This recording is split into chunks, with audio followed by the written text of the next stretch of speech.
Hey guys, David here, TexasHornsFans.com. We're going to go to the site and look at the top 10 most impactful Texas Longhorns of the decade, so 2010 through 2019.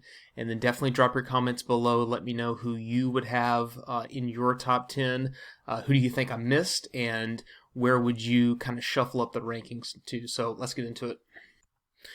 All right, so top 10 most impactful Longhorns of the decade, only counting 2010 through 2019. So before we get into the actual list, just a couple of numbers that kind of stood out to me for the decade. Overall record 71 and 57. So I think overall definitely a decade for the most part that a lot of Longhorns fans would like to maybe even forget, coming on the heels of the Vince Young years, the Colt McCoy years that saw two trips to the national championship game, one national title, two Rose Bowl wins, all of that considered.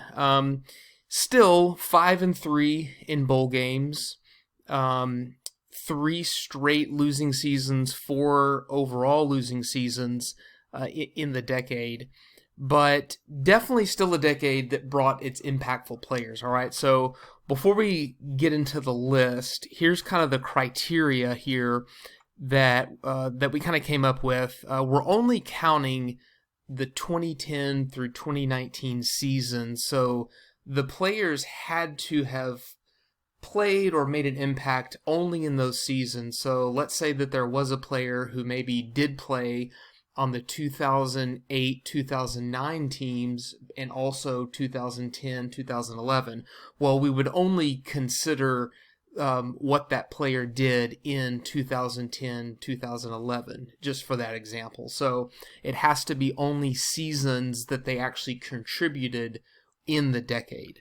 And then, of course, we looked at things like stats, their overall leadership on the team, what they did within the conference, maybe national awards, national award lists, things like that.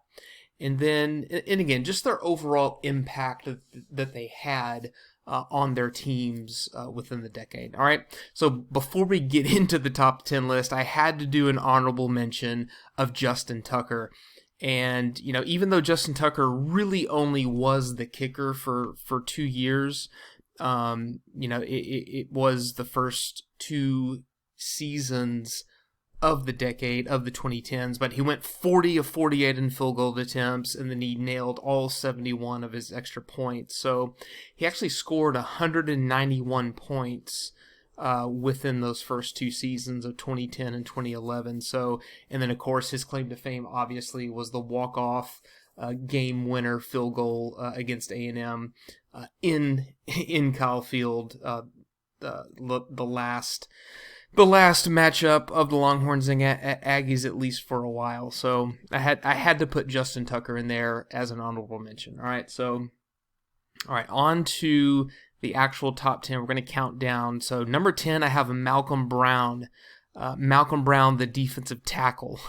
So, I think just given his position, just as the big body right there smack in the middle of the defensive line, I think that position just isn't going to make that massive of an overall impact on the team, but Malcolm Brown was an absolute beast right there in the middle.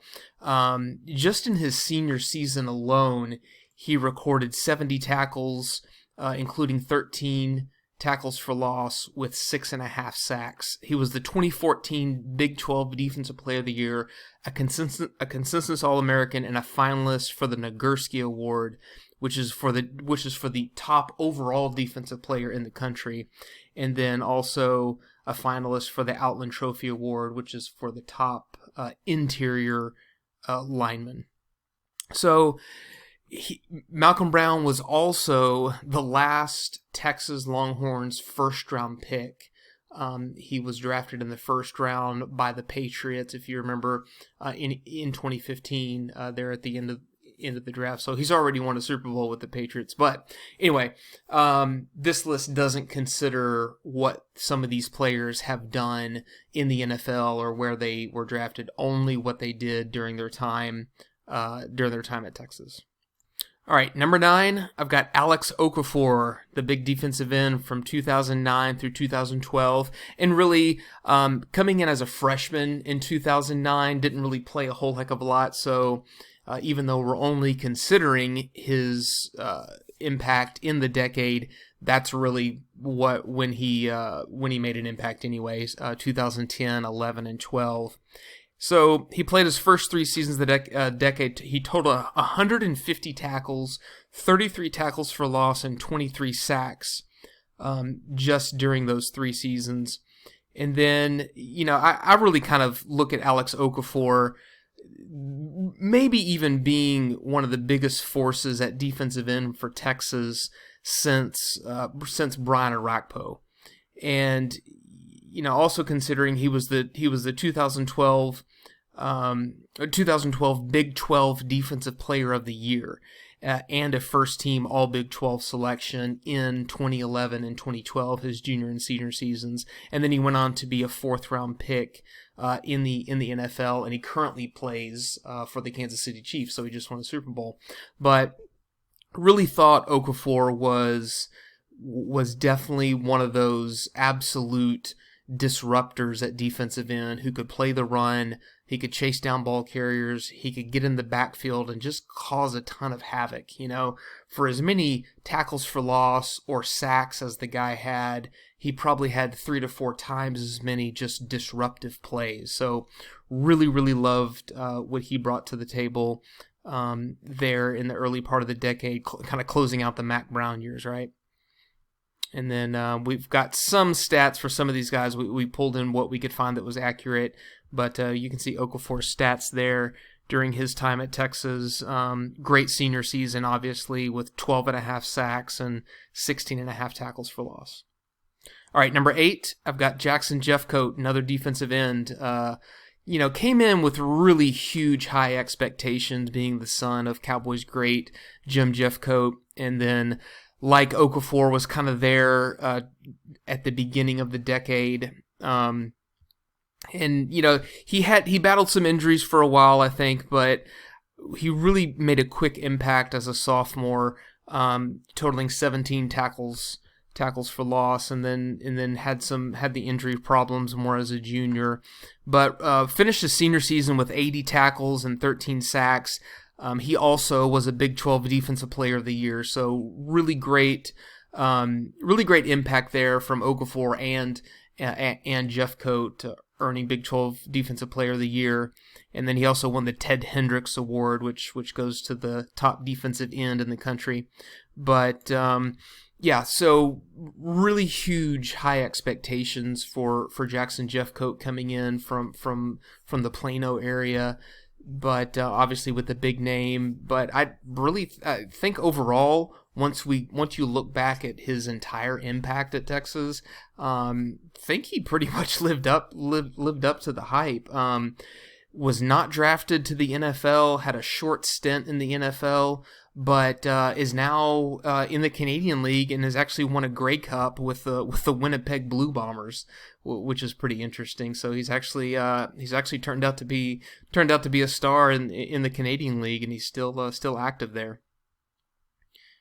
But just real quickly, his stats.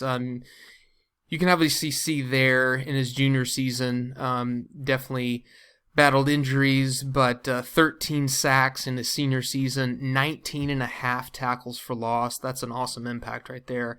And then 80 total tackles. He also had 1 interception and 2 forced fumbles. All right, number 7, I got Colin Johnson. For his many injuries as Colin Johnson kind of had for a couple of seasons, you really look back and his entire group of work closing out the decade of the 2010s, Colin Johnson still ranks number 5 in school receiving yards on the all-time stats list, which that's pretty impressive. So I think that when you look at everything, His junior year was his most productive. He had over 900 yards. He never went for over 1,000 yards in a season. But, once you look at all of the stats and all the numbers, 2,600 yards is still ranking 5th all time.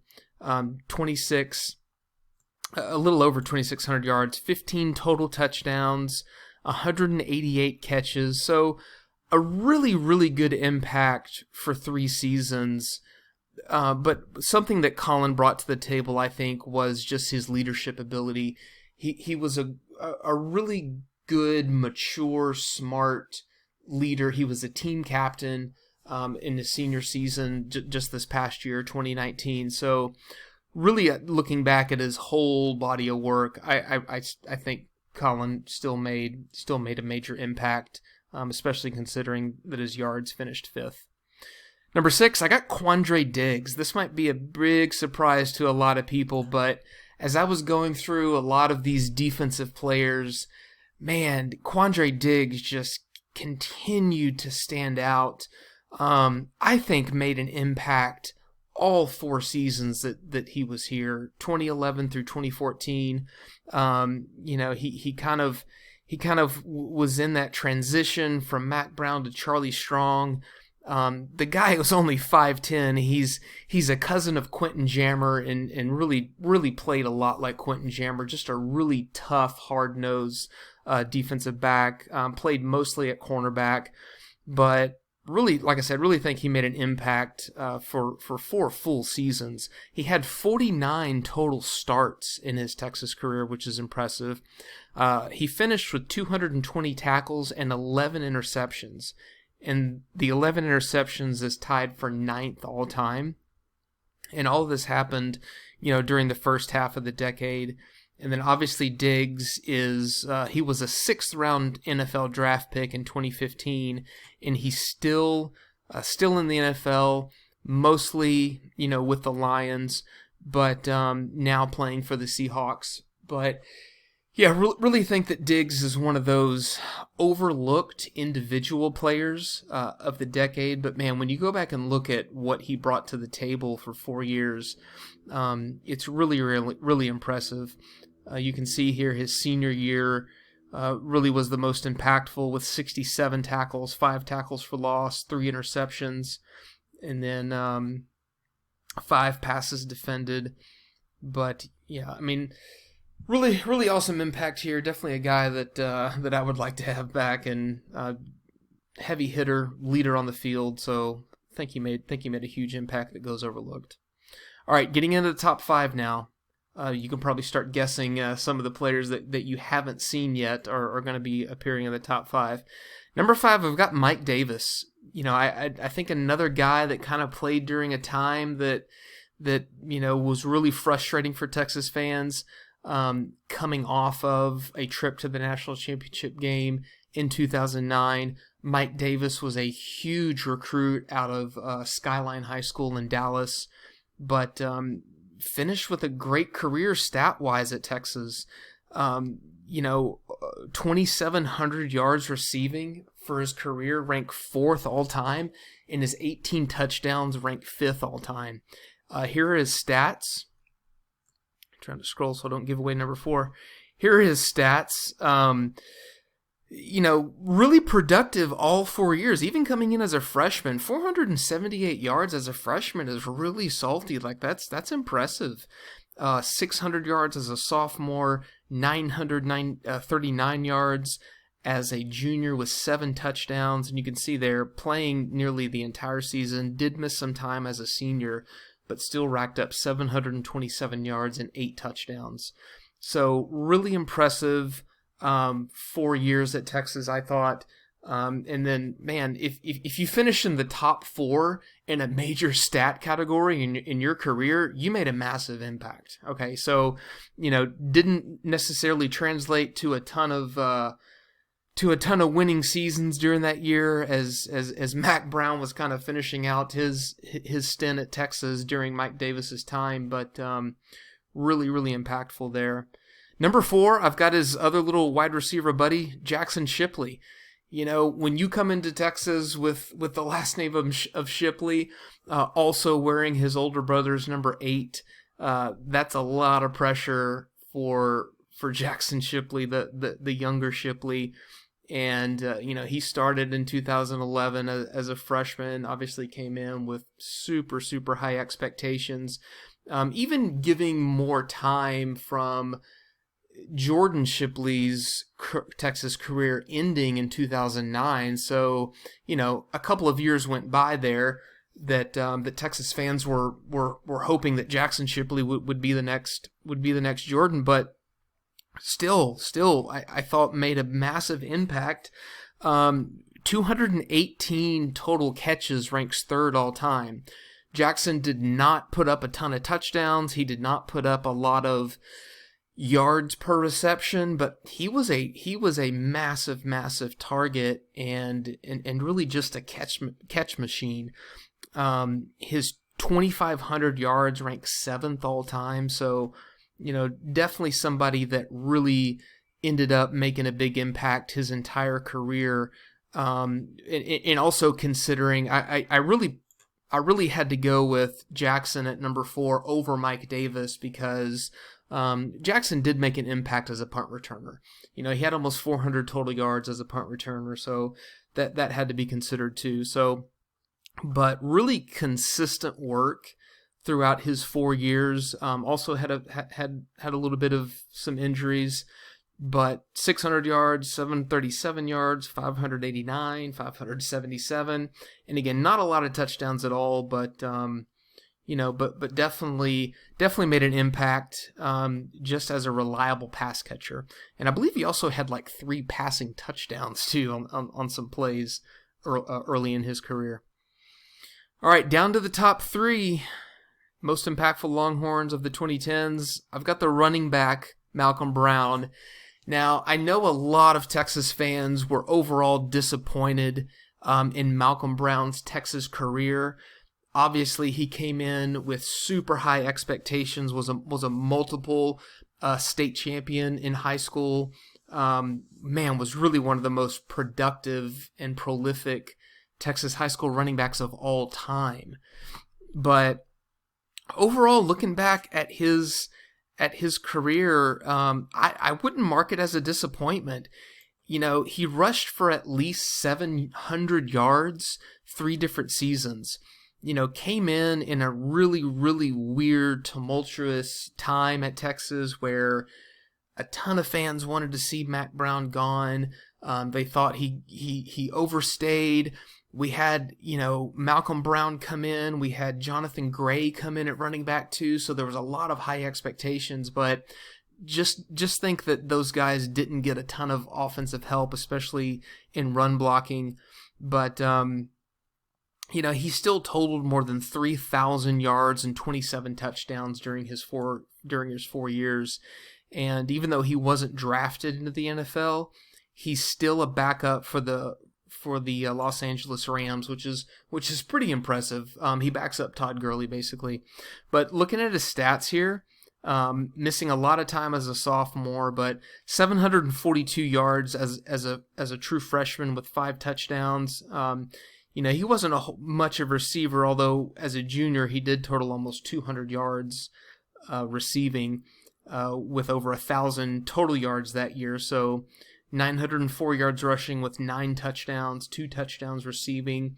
So really, really good impact there for an individual player, especially considering, Jonathan Gray was there by that time too. And then his senior season, 708 yards, 6 touchdowns. But, again, still more than 3,000 yards from scrimmage, rushing, receiving, 4.3 yards per carry, not that great, but 27 total touchdowns. Yeah, overall, still, I think Malcolm Brown made a really, really good impact. Did he live up to the hype? No, absolutely not.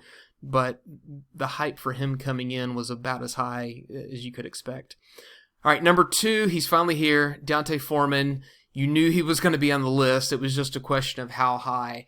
Now, sure, D'Onta Foreman essentially only had 2 seasons at Texas of any sort of significant playing time, But man, when you rush for over 2,000 yards in a season, that's a massive, massive impact. There's not a lot of players that say that they rush for over 2,000 yards in a college football season, and D'Onta Foreman did it as a junior. So that alone, that 2,000-yard junior season alone was enough for me to get him this high on the list. And the only other Texas back that has done it, obviously, is Ricky Williams. 2016, D'Onta Foreman was the Doak Walker winner. He was a first-team All Big 12 selection. He was a 2016 consensus All-American, so pretty much every legitimate publication in the country was picking him as an All-American, and rightfully so. And then just kind of looking at his stats as a sophomore and a junior, obviously 672 yards is nothing to sneeze at. Five touchdowns, 64 yards receiving, and then the massive 2,000 yards with 15 touchdowns during the 2016 season. Rushed for 6.3 yards per carry that year, and even the year before, 7.1 yards per carry. So fed him the ball a ton. Obviously, anytime a running back is going to get over 300 carries, that is absolutely the main core of the offense. But the downside of it all, obviously, was the Charlie Strong losing season years. Obviously that completely goes against the overall result that you want. But individually, I think D'Onta Foreman, he'll always be there in Texas history as one of the greatest individual seasons by a Texas player of all time.